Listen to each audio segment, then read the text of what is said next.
And Curt, what are you here to promote primarily? Here on behalf of my company, 38 Studios. We are launching our first video game on Tuesday, February 7th. That's right.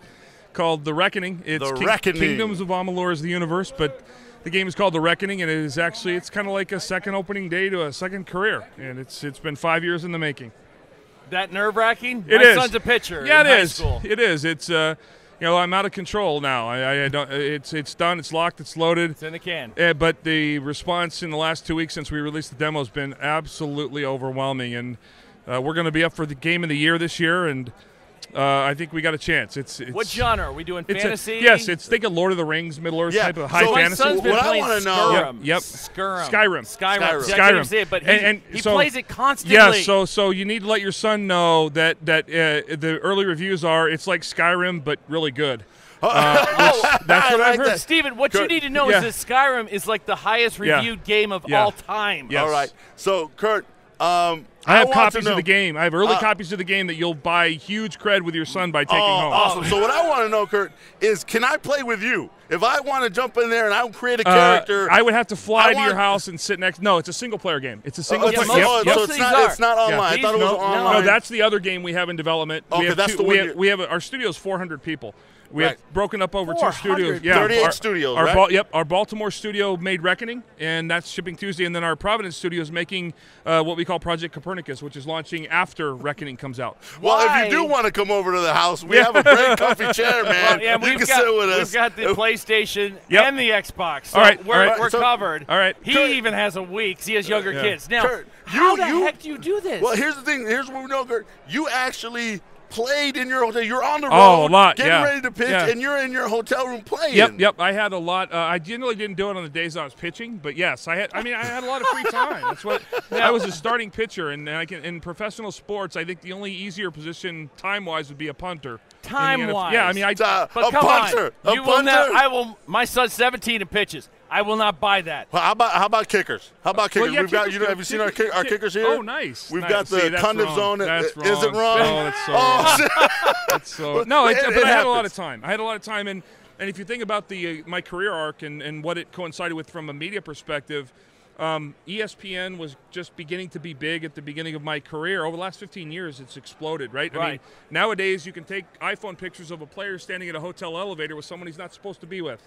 I mean, that happened in the UK. Yes. The boys went to Ireland. Well, again, I'm married the woman I want to be married to for my entire life, and we've been married for 20 years. God bless her, and I have 4 kids. Bless you. But I valued that stuff, and in this profession, you have a lot of young kids that were immature like me making a lot of money with a lot of free time, and those are bad mixes. That's a bad combination. I was ahead of the curve from a technology perspective in my profession. I did it.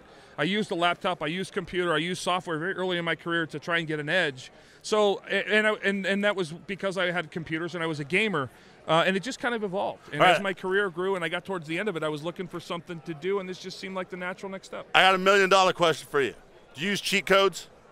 I never have. No, I can't. I don't either. No, because I compete. Right? Do you like the game or not? Yeah, right. And that's the magic here. And we've got a game that's got, tell your son there's probably between 200 and 300 hours of gameplay in this game.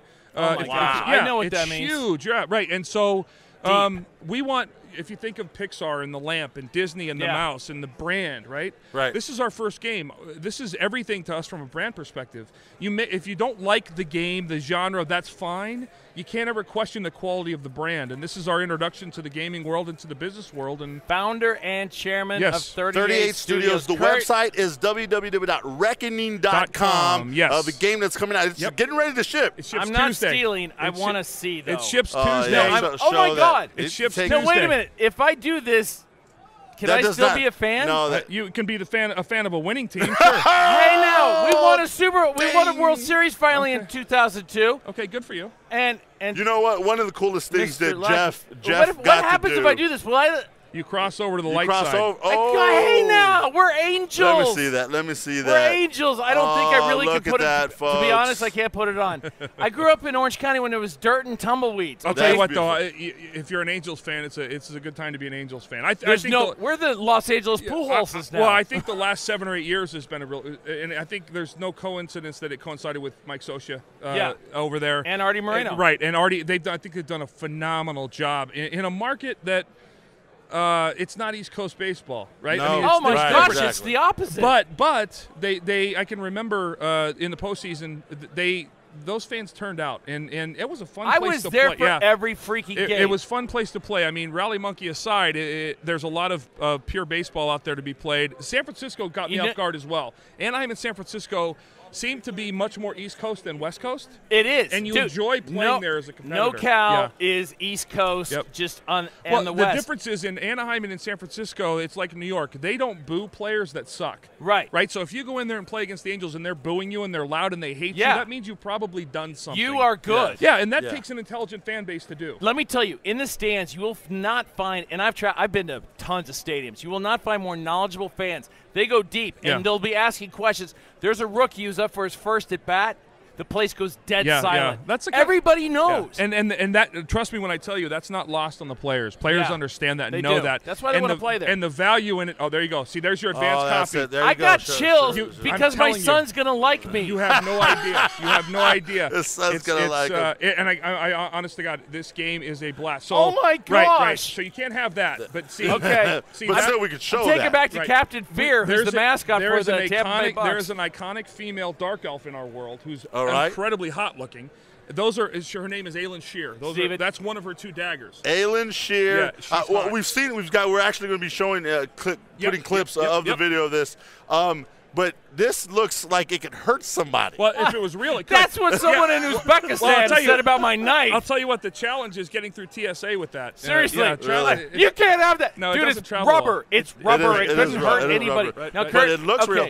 I made a father-son trip. My son's 17 now. About 7 years ago, we made the father-son pilgrimage to Cooperstown. Right. We go to the Hall of Fame, but he's 10, but he's precocious. Right. He looks at your sock, the bloody sock, there in the Hall of Fame, and he says to me, "Dad, that's not real." And I said, "Son, that's real. We hate the Red Sox, but you cannot disrespect what is true." He's expecting red blood. He was 10. I'm like, blood that is dry turns kind of a bronzish color. Yeah. And I've got the 9-inch scar to prove the realness. just look at it and say, "Jordan, it's real." Jordan, it's real, and if you don't believe me, here's the ring to prove it. Oh, snap, baby. There's no blood on the ring. We are with Curt it's funny because Schilling. The first one in New York, the sock was incredibly messed up. It was very bloody. Yeah. I we heard the story of the lady who transported it. Yeah, she was with us. Well, see, I threw the first one out. Of course. I took it off and threw it on the floor, and I mean, we just beat the Yankees. And it was done. You didn't know anything like that. Well, you didn't see the television coverage. No. So the second one, if you notice in the second one in the World Series, I had KALS on my shoe, which was strikeout Lou Gehrig's disease. It's a cause my wife and I have been involved because we realized the amount of attention that was going to be given to my ankle. Yeah. But the second time, we wrapped and sutured the ankle to try and avoid anything coming through. And that's what it didn't bleed out as much. Which makes for bad TV, but better, it was a better player experience. Yeah. Now, I'm just noticing a theme here. Mr. Schilling here has a video game named Reckoning, and he's been married a long time to a good woman, I assume, because you're a baseball player, which means that she's a good woman. Yep. We have good women, and we cover the NFL, and we've been here. We're going to be here for 10 days doing our dream of chasing down the NFL stories. Right. Does it require a good woman to be able to chase down your dreams and really do childish things? Yeah, it does. It requires a good woman, I think, to accomplish anything in life. Shonda is kind of the bedrock of everything that I've done. And if you think about it, I mean, she gave up most of our life together to baseball. She was a baseball widow. We have 4 kids, 4 wonderful kids. Yep, absolutely. 16, 14, 12, and 9. So she did the single parent thing a lot. In all honesty, I probably should have walked away from the game to give her the time back she deserves. She allowed me to do this. And so, there's a long, lengthy, worldwide trip in her future that's more than well-deserved and well-earned. She's a cancer survivor. She's wrote a book a New York Times best-selling book on raising children with autism. Give us the title. It's called The Best Kind of Different. Best kind of different. The Best Kind of Different. I actually know that title. Yes, it's about our 12-year-old son who has Asperger's. But you know what? There's no bigger gift. No, it was on the New York Times bestseller list. But having someone with Asperger's keeps you real. Oh, yeah. Because you have to so accommodate to his needs. Yeah, unfortunately, it makes Kurt, me look thank you very much thank for you the guys. time. It's Reckoning, reckoning.com. Yes. Check it out. Yep. I'm going to play it. Yep. Jordan's going to have to find me for that game. Curt Schilling, thank you very much. Thank you, we guys. appreciate Thanks. it. Thank you.